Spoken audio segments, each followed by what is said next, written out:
So our next speaker is Shiri Freilich. She will talk about metabolic networks and division, functional division in microbial communities. And we're just waiting for the microphone. I'll start. Okay, I get one.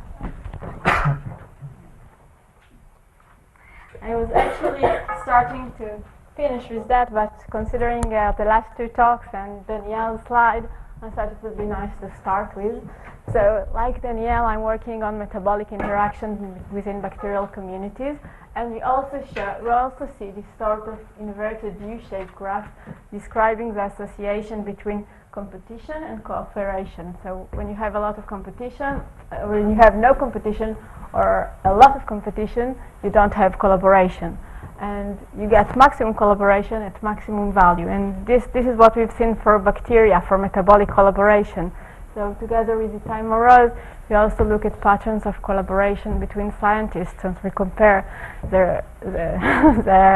and we found and we compared the similarity of the mesh terms in PubMed, and we find a very similar pattern of collaboration, exactly like Danielle and have told you in bacterial communities, and like we have seen as well. So not only bacteria interact.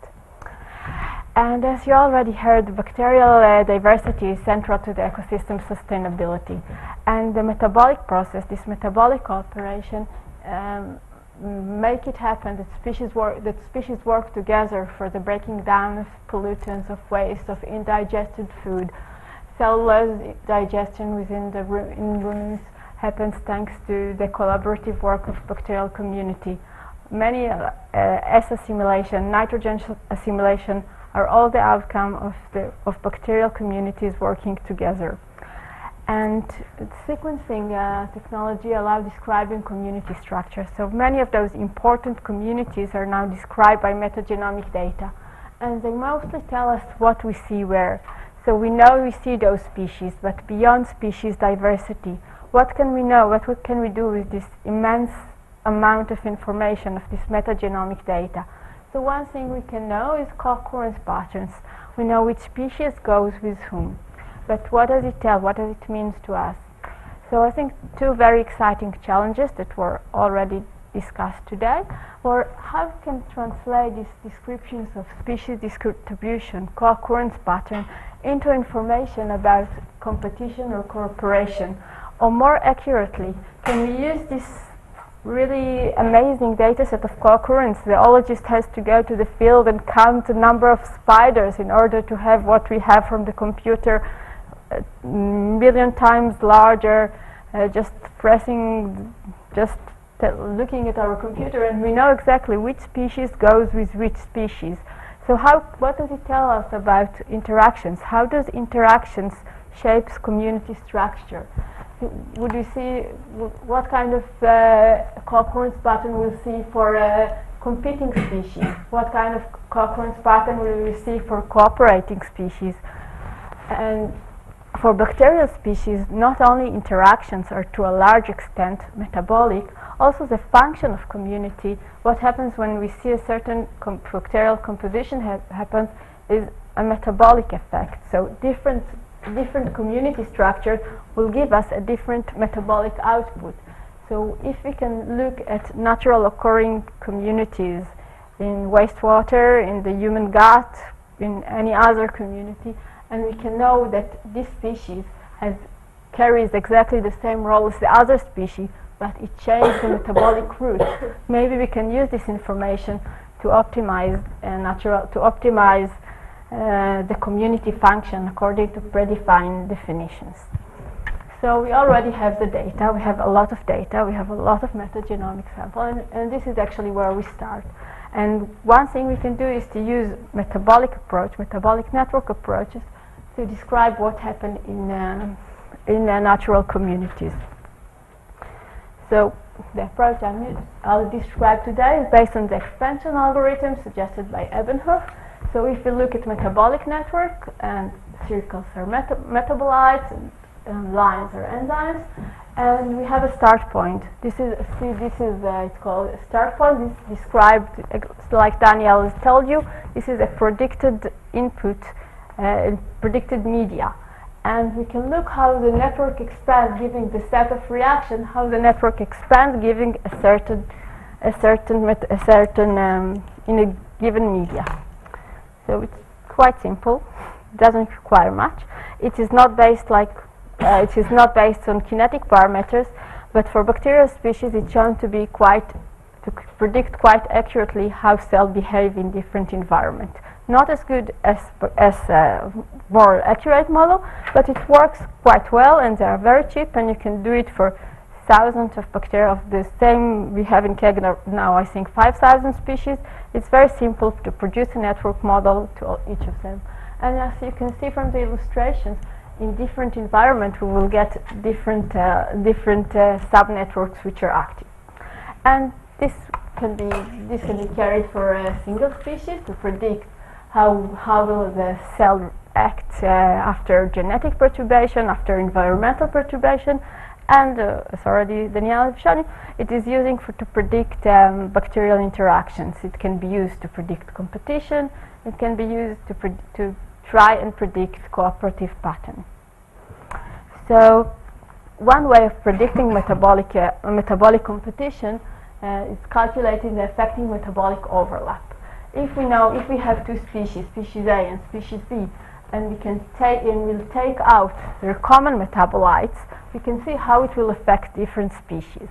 So we can measure the effect by by the production of essential biomass metabolites, and we can see how each cell will function in the absence of common metabolites. And this can be used to estimate the level of metabolic competition between those two species. So species C has no overlap with species B and A, so the effective metabolic overlap is 0. Species B will be affected from the removal of metabolite beta, but species A will not be affected because it has other alternatives. So based on this metabolic expansion, we estimate a competition score. And it is also the tool is designed to allow biologists to use. So you should only use as an input a list of the EC number, and the output is a competition matrix that allow you to estimate the competition level at your sample. And one problem with this approach is that as you know from the microbiome project, from the soil bacteria, that natural communities are very complex. So we have a lot of types of interactions within each communities. We have so interactions are not pairwise. So in order to study whether such a pairwise approach are relevant for predicting pairwise interactions, we try to look for a very controlled model system. And one model system which I really like is the model system we're working now. But insects have a special organ which is called bacterium. Many insects has co-evolved with bacterial species, and they harbor an obligatory symbiont which is located in a designated organ which is called bacterium. And the bacterium, in addition, and the symbiosis between the insect and the bacteria is based on that the bacteria complement the nutrition of the insect. Along the primary obligatory symbionts, there are several secondary symbionts or facultative symbionts. That the wonderful thing about them is that there is a limited number of facultative symbionts, but there are combinations. We see variations in community structure. So we have variations, we have functional significance of the variation, and we have co-localization, which we can see as sort of an island. This is sort of the island that we previously mentioned. So there are geographically distinct islands. And actually each one of those is natural occurring, very small community that allow us to estimate the interactions and how they shape the variation in community structure. So first thing we want to have is a description of species co-occurrence data. To this end, we compiled information about symbiont co-occurrence in about 2,000 individuals.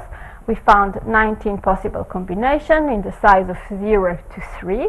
So this is a very small community. And you were looking at pairwise interactions, pairwise co-occurrence pattern.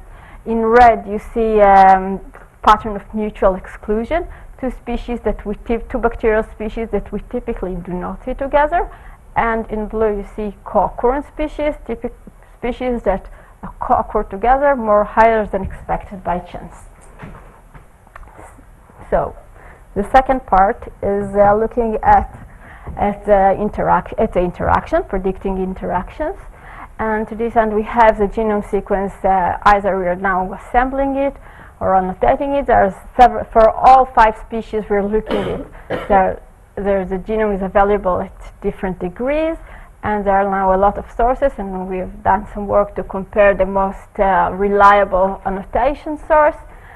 And the bottom line is that we have the 5 genomes for the 5 species, and we looked at this competition matrix. Those are the competition score. Co-occurring species are in red,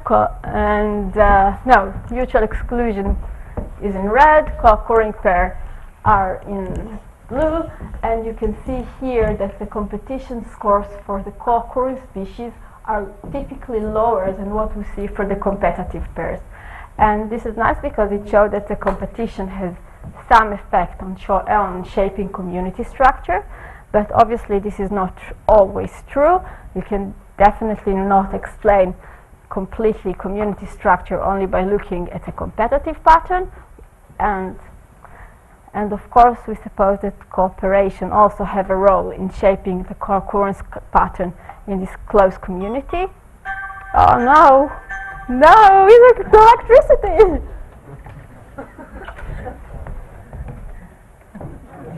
Where are you plugged in? It's not here. I think it will survive. We said 41 minutes. So now you're trying to see. Now we're trying to see whether, based on predicting complementary interaction and competitive interaction, and also characterizing the metabolic background of the host plants, if we can, to which degree we can explain the structure of those close communities. And no! Do you have electricity for the... You plugged in? I can bring my electricity. How about now? Ah. How you get that? Yeah, okay. So, what I'm going to say next when the slide is on is that I've shown you a very small example of, we've seen the example Danielle was showing before. We've seen very short complementation chains, where one metabolite is produced by one species and is the substrate of another process carried by the next degrader. But if we look at all those 2 reactions at the network level, you can imagine you can use this approach not just to describe the interaction between 2 or 3 species. We can look at we can produce an entire metabolic network which shows you the role of every species. And this is one thing we want to do with And this is one thing we would like to do with metagenomic data, is just take the entire data and describe the species as and describe the network as coming from primary to secondary degraders. Is my time? Yeah, we are running out of time. Okay, so what we've done. Are you sure it's charging? But I think so. And I don't know. Yeah, it's off permanently. Usually there's a light if it's charging. Yeah, it is. Why is it on? It might just be starting to shut down. Okay, so what we've done is to look at metagenomic data. It's very... am I out of time? Just finish. Okay, so what we've done is to look at metagenomic data from the rhizosphere, and we were looking at the different edges, and the problem in dividing the network into different functional groups is the species richness, because environmental samples have thousands of bacterial species, and what we've done in order to divide it into taxonomic group is to give an ecological index for each reaction. So the same approach the same diversity index that were used in the Unilever talk in order to describe the level of diversity and dominance in sample, we apply to describe the diversity and dominance of each reaction. And using this approach, we've divided the metabolic network derived from metagenomic data into taxonomic specific functions. And in a second, I'll show you the slide, and that's it, and many thanks. Thank you very much. Okay, do we have questions? Should we wait for the... Can you say just in a short so in the network expansion algorithm, what is the basis of competition versus cooperation? How do you detect that? If it's easy to explain. So this is the network divided. We have it for the real data, but I will not go into it. So the online competition calculation is only for competition, and it is based on drawing pairwise combination in different environments, where we predict an optimal environment for each of the pair members, and then we reduce. So we let each metabolite to grow in its optimal conditions. And then we reduce from the common environment. We generate a common environment where we take out all common metabolites, and then we grow those species, and we estimate who has alternative and who hasn't. And we looked at the data versus ecological data, and we see a signal that something described. It's not really charged. Never mind. Okay. Do we have more questions? So I think we should take that as a sign that the short day. And there's a post session, and there's a line of refreshments outside. But thank you very much.